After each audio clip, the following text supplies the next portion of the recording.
and welcome to tonight's episode of Life Support. The only lifestyle show with the team with the talent to teach you the tricks you need to know. To help make your life just that little bit better. That's right.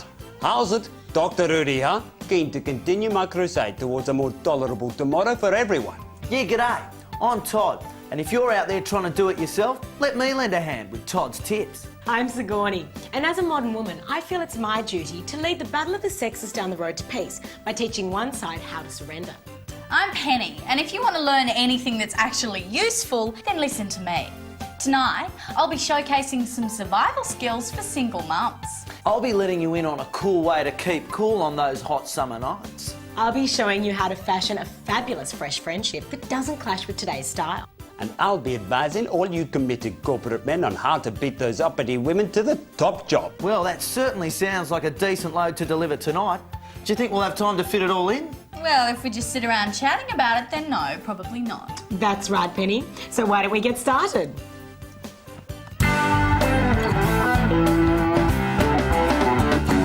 Oh, ni hao. I love Chinese food.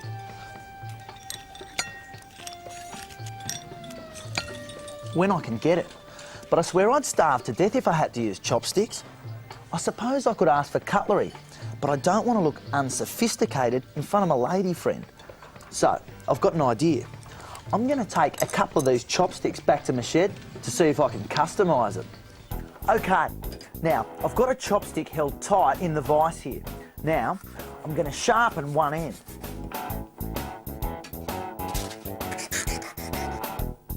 Beautiful. That's exactly what we want. Now, I'm going to knock up two more the same. Perfect. Now, for a drop of glue. Are you right with chopsticks? I certainly am. Now, that's a chopstick I can work with. Bon appetit.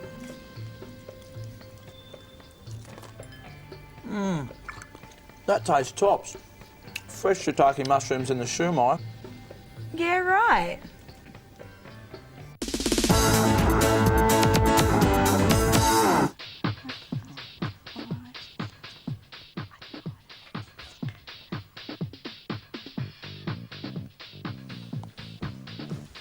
Single mums need fun too. But a first date with a guy is not going to go very far when he spots a rug rat. So, young mums, if you want to get laid, I'll show you what you need. Grab yourself some leftover carpet. I find shag pile works best. A few felt offcuts, a hot glue gun, some scissors, and a sewing machine.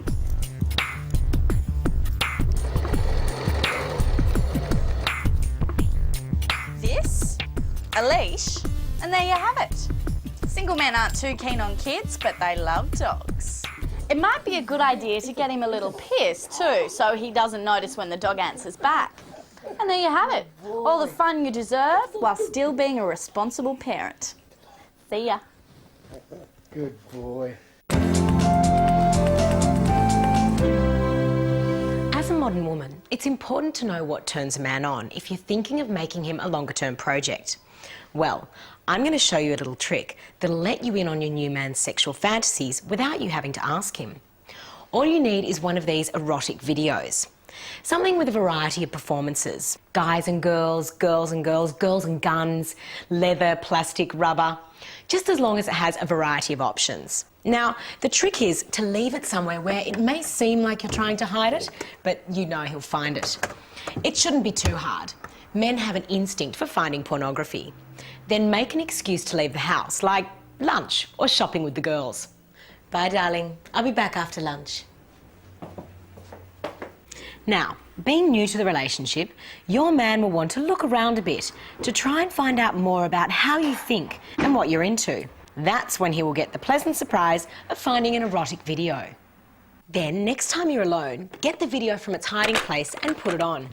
Men are always too lazy to rewind, so wherever the video is stopped is where he's climaxed. You can now tell exactly what it takes to keep him coming back for more. And that's all there is to it. XXX marks the spot. It's the easy way of finding out without the awkwardness of asking him. Oh, Jean-Paul, you naughty boy.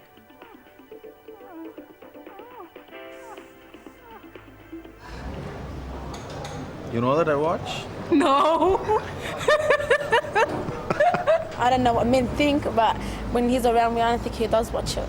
And pornography to be watched seen on the internet, he doesn't have access to internet, so. So turn off for them, you know. Think, oh, yuck, you know. Is that all you guys get up to? The normal ones. He's got a few of those, you know, little X-rated videos, but he's more of a magazine kind of guy.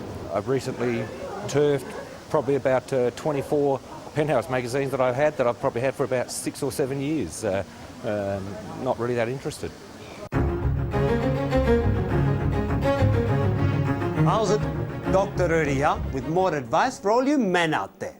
So, you've finally been asked to apply for a promotion. And word is, you're in with a good chance. The only trouble is, with equal opportunity so popular these days, it's likely your strongest competitor is a woman. Not to worry. There is a great way to turn that into an advantage. During the application period, you need to change the way your boss perceives your politically correct competitor by making him question her commitment to her career. Start by buying her a good luck present. I suggest an Ann Geddes calendar, but a soft toy will also suffice. Just make sure you give it to her in an open area when the boss is also present. Next, place an empty pregnancy test packet in the bin your boss is most likely to use. If nothing else, this will place the question of her reliability in the front of his mind. If there is a notice board, instead of equal opportunity pamphlets, why not start a petition lobbying the company to grant paid maternity leave for its staff? This will be popular with almost all passers-by.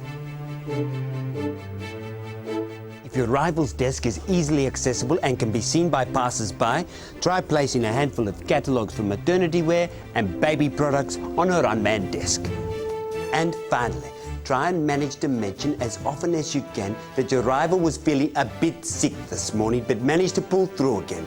This will make you appear concerned, but more importantly will set tongues wagging and is sure to get back to the boss. So there it is, a cutthroat campaign of clues that will make sure the boss bypasses the politically correct option and will set you on your rightful course to climb the corporate ladder. Bye now.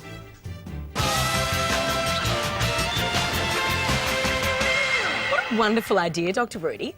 Not only does the promotion build self-esteem in the man, but a woman of any age always appreciates being reminded that her biological clock is ticking away. Yes, well, it's all well and good for women to prove they can do a job just as well as a man, but they can so easily lose focus on what they should be doing.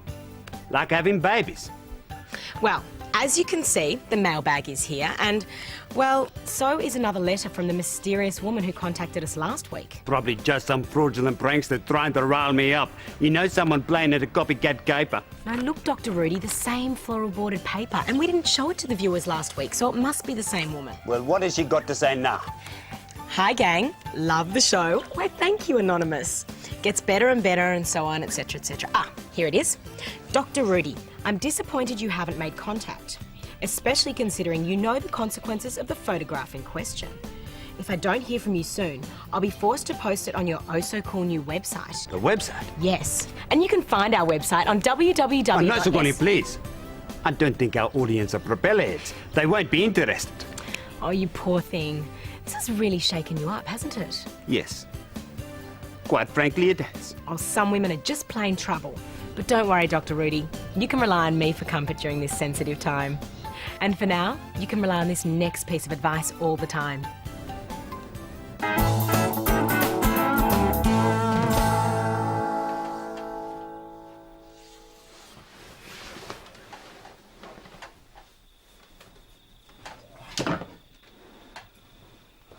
Yeah, g'day. Don't you hate summer nights that get too hot? No matter how few clothes you've got on, it's still impossible to get to sleep. I use a trick I'm supposed most of you know already. At regular intervals, I turn my pillow over, finding the other side is usually cooler. It works for a little while, doesn't it? Until you turn it over and the other side is still warm from the last time. So now you've got both sides warm and nowhere cool to lay your head. Well, today, Todd's going to show you how to make a special pillow that'll stay cool for twice as long. The thing with a pillow is that it's only got two sides. So what I've made here is a four-sided pillow. See, with four sides rotating, you can get twice the coolness because the warm side has much more time to cool down. And by the time you come back to it, the original side has had 3 times the normal cool-down period. So let's test it out. Once it gets hot, I'll just rotate. Oh, nice and cool again. Oh, starting to get warm. Oh, beautiful. And just in case I drool a bit and get this side wet, I'll rotate again. Oh, and there you have it. Another top tip from Todd. With 4 sides to choose from, you'll never be left without a cool side ever again.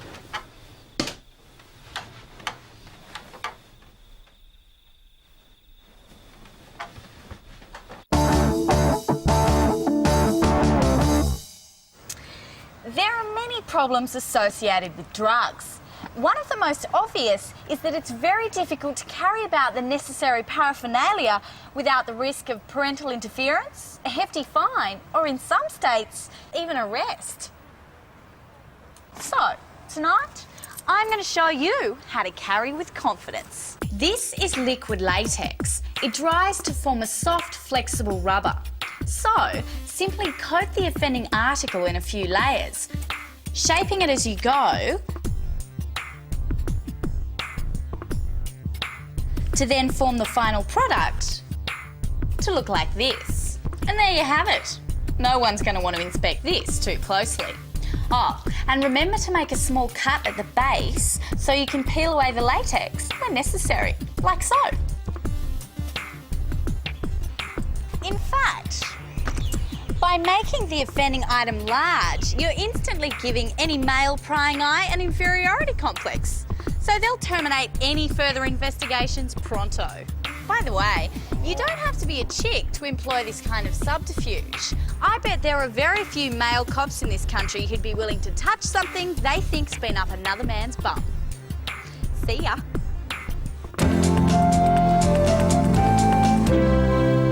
Now that the SARS epidemic is over, Asian culture is back and it's hipper than ever. If you're like me, you love Asian films and fashion, and enjoyed reading memoirs of a geisha, or at least own it. But there is one ultimate Asian fashion accessory you may not yet have: an Asian friend. Asian friends are great. They can open a world of new cultural experiences for you. Also, they're generally petite like you, so they won't get as angry as your fat Western friends when you can fit into small sizes. There is, however, one problem. Eileen, you'll never guess what happened to Bruno last night. Over here. Finding your Asian friend in a crowd of other Asians is nearly impossible.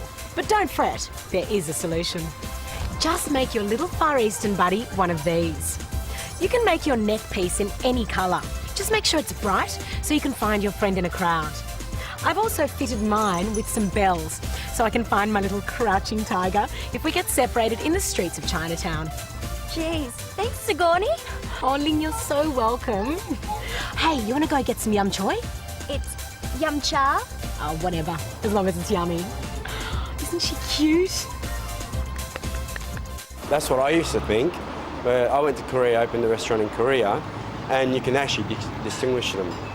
Like the eye features, you can actually tell the difference from a Japanese, Chinese, Vietnamese. You can. In Australia, you tend to think they all look the same, but no. When you go over there, into those various countries, they all look different. Well, Sigourney, it's nice to finally have a chat with you. Sorry? Well, it's the first time we've had a little one-on-one this year. I've been missing our interludes. Oh, that's nice, Todd. I've missed them too. Oh, good.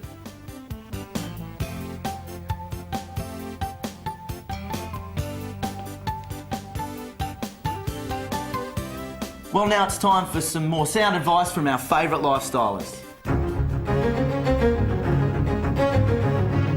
How's it, parents? Dr. Rudy here. Look at this. What an absolute disgrace. Most teenagers are absolute slobs and lazy as well, leaving you women with mountains of monotonous household chores like the laundry. But if you're the mother of a teenage girl, there is a way to get her to do her own washing all the time. All you have to do is order one of these kits from the internet. It's called Teen Screen, and it's used by prime parents to detect if their teenage daughters are sexually active. It does this by identifying traces of dried semen on her underwear, bed linen or other clothes. A little enzyme-sensitive fluid, followed by a brief rub with blotting paper, and then a purple stain will reveal any presence of pearl jam. So simply take this kit and leave it in the top of your wardrobe, somewhere where you know it'll be discovered by your daughter. After just seeing this, she'll take responsibility for her own washing from now on. So there you have it, mums. Lessen your laundry load by pretending to secretly search for semen. Bye now.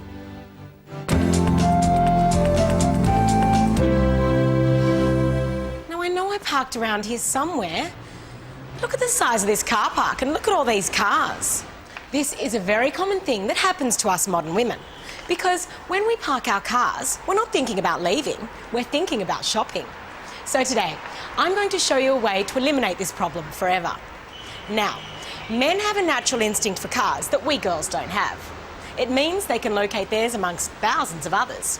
What we girls do have, however, is a natural female instinct for spotting a sale. Now, where's the car? Oh, look! There's a 50% off shoe sale in the car park. Oh, hey, wait a minute. That's my car. And there you have it. Next time you park, just leave one of these on the windscreen. This simple 50% off sign means I've found my car in half the time.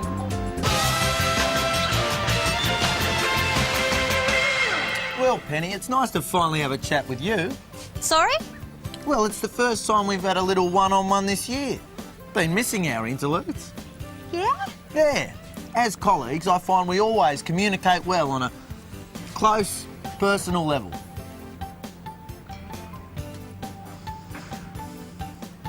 Yeah, anyway, so what about Dr. Rudy and this mysterious woman? Oh, I don't want to talk about that. Yeah, all right.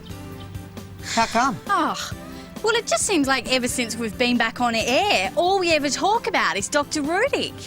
First it was his face, now it's this mysterious woman. He's hogging the screen time. Big time. Yeah, but this letter business isn't his fault, though. Are you sure? How do you know he didn't write that letter to himself? Why would he do that? To keep the conversation about him. To raise his profile above the rest of us. Yeah, right. So, let's just say I'm as keen as Sigourney is to find out what's really going on so we can rebalance the team. Yeah, I hear you, Penny. Well, while we do that, why don't you take a look at this? Yeah,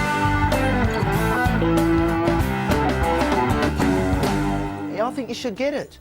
You look lovely. I don't think you look fat at all. In fact, I think you look beautiful. There's nothing worse than lying to your lady friend, except maybe telling her the truth. I mean, sure, I think she could lose a couple of extra kilos, but as any bloke knows, I would have got killed for even suggesting it. Well, now, there is a way to get her to shed those extra kilos, and you won't even have to mention it. All you need to do is buy your lady friend a dress. Something figure-hugging that fits perfectly. And I now know from this one shopping trip that she's a size 12. Now, here's the important thing.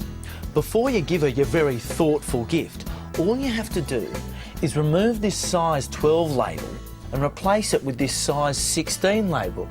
Then, when she tries the dress on, she'll see that it fits perfectly. But when she sees the size, she'll just assume she's put on weight and immediately start a regime to lose it. She won't care if she thinks that she looks good or feels good. Size is everything, and when it comes to figures, this is the only one she'll care about.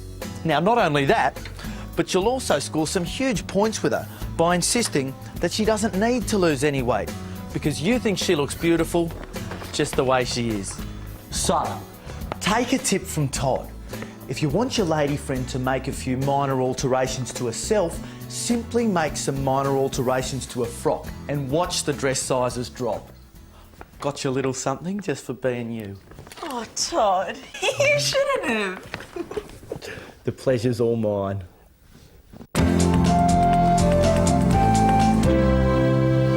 God, funerals are awful.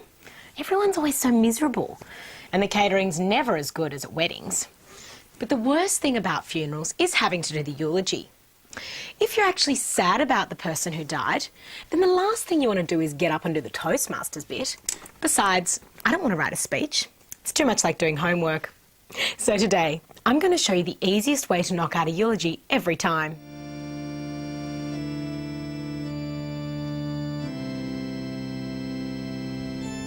All you need is a big wad of paper. You don't have to write anything on it, but the bigger the wad, the more it looks like you went to a lot of trouble to write your speech. Sigourney will now say a few words about Heidi.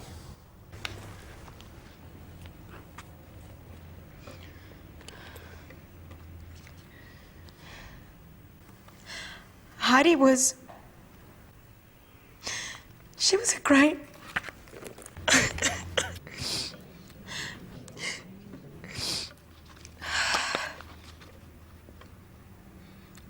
Heidi was... I'm sorry. I don't think I can do this.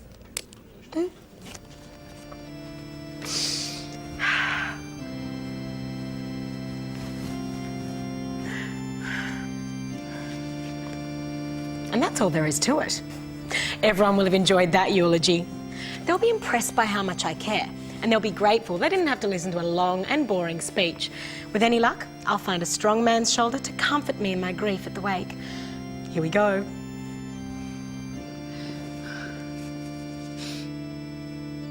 So next time you need to deliver a eulogy, make it easy on yourself and keep it short, really short. A few crocodile tears is much more impressive than a long oration anyway.